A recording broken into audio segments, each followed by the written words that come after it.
नौकरी भी जाएंगे, सब होगा, परंतु आप ये समझो कि ये सब करने लायक है, इसके प्रति बिगर काम चलेगा नहीं, इसके बिगर काम चलेगा नहीं, इसके बिगर काम चलेगा ही नहीं, ये जो मान्यता है वो दुखदाई है।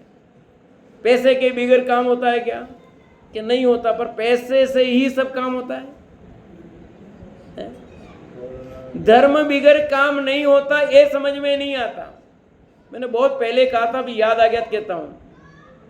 मैंने लिखा भी है, बुक में भी लिखा है, और आपको भी बहुत पहले सुनाया होगा, भी याद आज कहता हूं। जिस प्रकार धन कमाने की अवस्था युवावस्था है, ऐसे धर्म करने की अवस्था भी, जिस प्रकार बुढ़ापे में धन नहीं कमा सकते, उसी प्रकार बुढ़ापे में धर्म भी। क्यों? जिंदगी भर जिसने नहीं कमाया हो और 70-80 साल का हो मैं दुकान लगाऊं, वो क्या कमा लेगा, क्या दुकान चलाएगा? बताओ विमल जी, चला सकता है?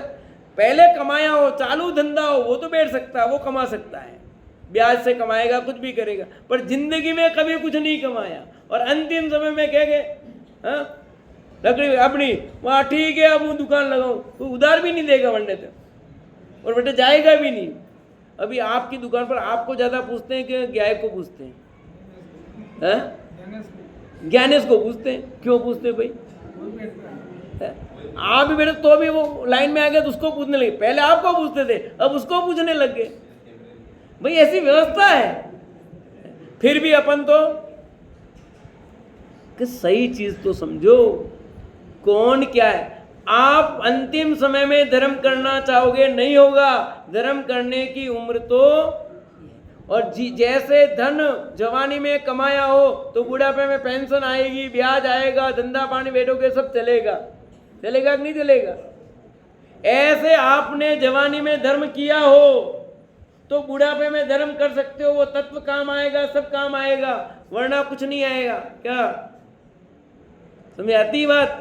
पीछे संदीप, कितना घंटा देते हैं अपन धर्म के लिए, कितना घंटा देते हैं अपन व्यापार धंधे पानी लौकिक कार्य में? बोलो नरेंद्र जी, 24 घंटे में 1 घंटा भी अपन धर्म के लिए निकाल रहे हैं? जिसको अपन समझते धर्म, उसकी बात कर रहा हूं, असली धर्म की बात तो जाने दो भी है। क्या 24 घंटे में 1 घंटा आपने अपने शुभ कार्य के लिए भी निकाला, और आप ये चाहो कि मुझे अच्छा अच्छा फल मिले? कैसे मिलेगा? 23 घंटे पाप किए, 1 घंटा भी ढंग से पुण्य कार्य नहीं किया, धर्म की बात तो दूर रही, फिर फल चाहते हो 24 घंटा बेस्ट बेस्ट, कैसे मिलेगा? ऐसी अनीति तो संभवे नहीं है। कैसे हो सकता है बताओ? एक चीज आपके दुकान में इतना माल है, एक चीज में प्रॉफिट है कि बाकी सब में आप घाटा रखते हो, तो दिवाली के दिन क्या होगा? बोलो। एक जोड़ी चप्पल है, उस पर आपकी कीमत 100 में आया 150 बेचते हो, बाकी सब जैसे 100 में आए 90-80 में बेचते हो, तो आपके दिवाली के दिन क्या होगा बताओ? अरे मैं 100 का 150 बेचा था, बाकी 80, पर ऑन दी होल रिजल्ट क्या आएगा? तो यही हाल है हमारे भी, कि हम अधिकांश समय तो पाप में लगाते हैं, विषय भोग में लगाते हैं, और चाहते हैं अनुकूलता ही अनुकूलता। तो ऐसी संभव कैसे अनुकूलता आएगी? आप पाप में जीवन बिता रहे हो, पुण्य रूप भी नहीं। यहां तो पुण्य और पाप दोनों का परिहार करने की बात कही गई है। दोनों ही छोड़ोगे तो चारित्र होगा, ऐसा जिनवर ने कहा। जिनेंद्र भगवान ऐसा कहते हैं। ये वो कह रहे हैं जिन्होंने खुद जीवन में अपनाया है, जिन्होंने जीवन में नहीं अपनाया वो नहीं है। खुद खाए काकड़ी ने दूसरा दे आकड़ी। कुछ समझ में आया? पारस जी, क्या नाम तेरा भूल गया रे? आदित्य। खुद खाए काकड़ी दूजान दे आकड़ी, अर्थ समझ में है? कि स्वयं तो काकड़ी का, दूसरे से ककड़ी नहीं खाना, तो कोई फर्क पड़ेगा क्या? तो ये जिनेंद्र भगवान ने ऐसा नहीं किया, उन्होंने स्वयं तीनों चीजों का पालन किया है, फिर वे ये बात कहते हैं।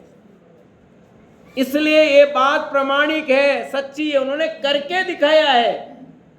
स्वयं ने प्रैक्टिकल किया है और करने के बाद हमें समझा रहे हैं कि वस्तु स्वरूप तो ऐसा ही है, सुख की प्राप्ति तो ऐसे ही होगी। हमें भी ऐसे ही हुई है ना।